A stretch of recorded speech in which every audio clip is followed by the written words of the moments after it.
अंधेरे का साया, भाग 2, सच्चाई का पर्दाफाश।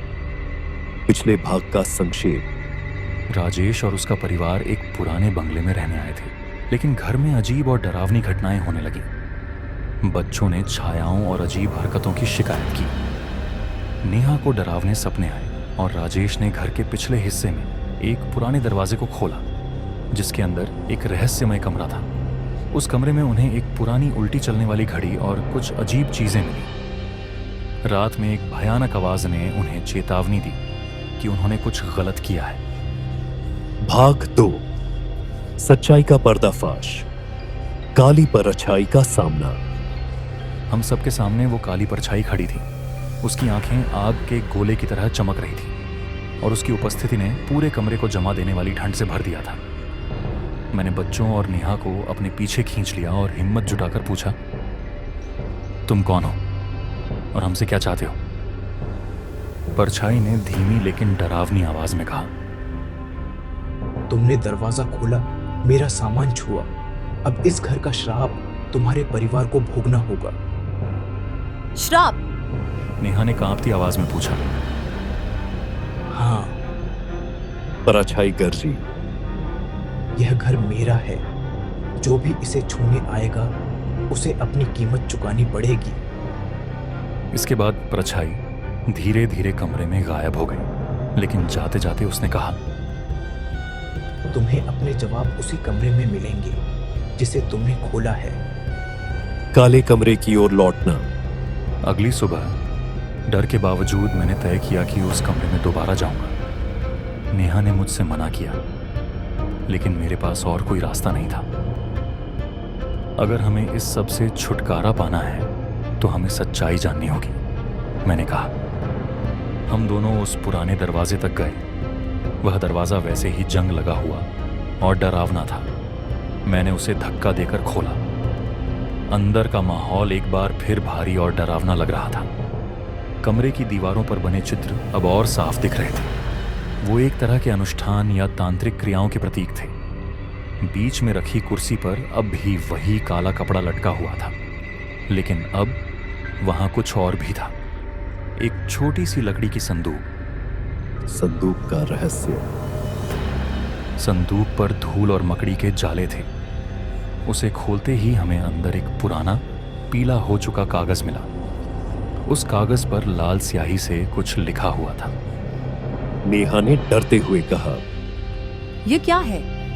मैंने कागज उठाया और पढ़ने की कोशिश की। उस पर लिखा था, इस घर में जिसने भी प्रवेश किया वो इसका भाग्य बदल नहीं सकता। यहां की आत्माओं को चैन तभी मिलेगा जब उनका अधूरा काम पूरा होगा। नीचे लिखा था, मेरे परिवार को इस घर ने निगल लिया। जो इसे छोड़ेगा वो भी मर जाएगा। यह पढ़ते ही नेहा की आंखों में आंसू आ गए। राजेश, हमें इस घर से तुरंत निकलना होगा, उसने कहा। लेकिन तभी कमरे की दीवारें हिलने लगीं। ऐसा लगा मानो पूरा घर गिरने वाला हो। घड़ी का सच। हमने घड़ी को ध्यान से देखा। उसकी उल्टी चलती सुइयां मानो किसी गहरी साजिश की ओर इशारा कर रही थीं। अचानक घड़ी से एक तेज आवाज आई और उसकी सुइयां पूरी तरह रुक गईं। नेहा ने घबराकर कहा, राजेश, ये घड़ी इस सब की जड़ है। हमें इसे नष्ट करना होगा। लेकिन कैसे? मैंने पूछा। पता नहीं, लेकिन इस घर में जो कुछ हो रहा है वह इसी घड़ी से जुड़ा हुआ लगता है। भूतों की परछाई। उस रात बच्चों को जल्दी सुलाने के बाद हम दोनों ने घड़ी को लेकर कुछ करने की ठानी। जैसे ही हमने घड़ी को हाथ में लिया, घर की सभी खिड़कियां अपने आप खुल गईं। तेज हवा चलने लगी और ऐसा लगा जैसे कोई अदृश्य शक्ति हमें रोकने की कोशिश कर रही हो। अचानक पूरे घर में परछाइयां उभरने लगीं। वे छायाएं दीवारों से निकलकर हमारे चारों ओर घूमने लगीं। उनमें से एक नेहा के करीब आकर बोली, तुमने इसे क्यों छुआ? यह घड़ी तुम्हारे विनाश की शुरुआत है। मैंने पूरी ताकत से घड़ी को जमीन पर पटका, लेकिन यह टूटी नहीं। एक अनजान तांत्रिक की मदद। डर और निराशा के बीच मुझे गांव के एक बूढ़े आदमी की याद आई, जिसे मैंने पहले दिन गांव में देखा था। उन्होंने मुझे बताया था कि यह घर बहुत खतरनाक है।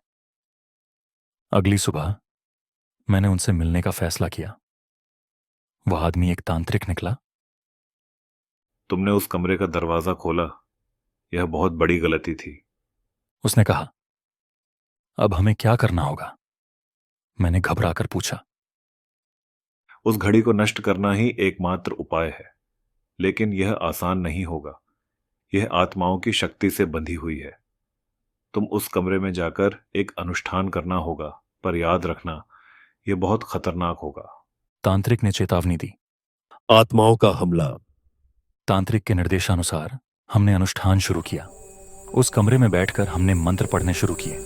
जैसे जैसे मंत्रों की गूंज बढ़ी, कमरे की दीवारों से चीखें आने लगी। ऐसा लगा जैसे कोई दर्द में चिल्ला रहा हो। तभी वही काली परछाई हमारे सामने प्रकट हुई। उसने जोर से चिल्लाकर कहा, तुम्हें लगता है कि तुम मुझे हरा दोगे? तुम मेरी दुनिया में हो और यहां मैं राजा हूं। परछाई ने नेहा की ओर बढ़ते हुए कहा, अगर घड़ी को नष्ट करोगे तो उसकी कीमत तुम्हारे परिवार की जान होगी। पार्ट 2 का अंत। बड़ा रहस्य। मैंने घड़ी को नष्ट करने के लिए हथौड़ा उठाया, लेकिन उसी समय तांत्रिक ने कहा, रुक जाओ। घड़ी को नष्ट करने से पहले तुम्हें एक और सच जानना होगा। यह आत्मा सिर्फ डरावनी नहीं है, इसके पीछे एक और राज छुपा है। क्या घड़ी को नष्ट करने से यह सब खत्म हो जाएगा, या फिर यह और बड़ी मुसीबत को जन्म देगा? आखिर उस काली परछाई की सच्चाई क्या है? भाग 3 में सुलझेगा यह रहस्य। बने रहिए हमारे साथ।